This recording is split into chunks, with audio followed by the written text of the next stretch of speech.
And welcome back to my channel. આજે આપણે ઘરે બનાવેલ છે મેથીની ભાજી અને મેંદાના લોટના વેરાયટી. આ આપણે કઈ રીતે બનાવવાનું છે આવો જાણી લઈએ તેની રીત.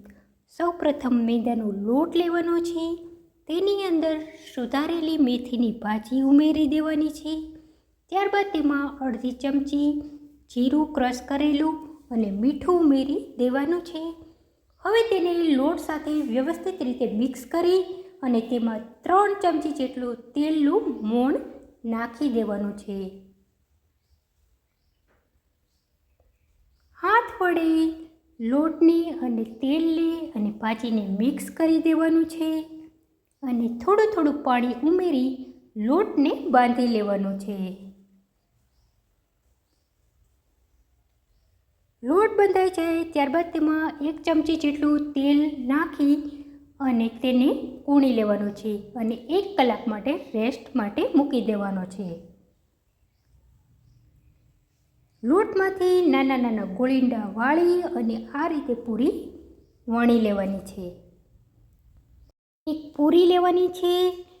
પૂરીની ઉપર હાથ વડે તેલ અને થોડોક મેંદાનો લોટ લેવાનો છે અને તેને આ રીતના ફેરવી દેવાનું છે.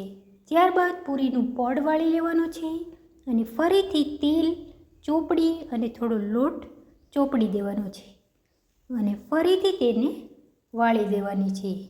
થોડું હાથ વડે દબાવી દેવાનું છે. આ રીતે એક પછી એક બધું આ રીતે બનાવી લેવાનું છે. ગેસ ઉપર ગરમ થાય ત્યારબાદ તેમાં એક પછી એક ફરસાણ ઉમેરતું જવાનું છે અને તેને તળાવવા દેવાનું છે. ગેસની ફ્લેમને મીડિયમ રાખવાનું છે અને આ વેરાયટી બનવામાં થોડી વધુ વાર લાગતી હોય છે. જ્યાં સુધી લાલ રંગ ન પકડે ત્યાં સુધી તેને હલાવતું રહેવાનું છે.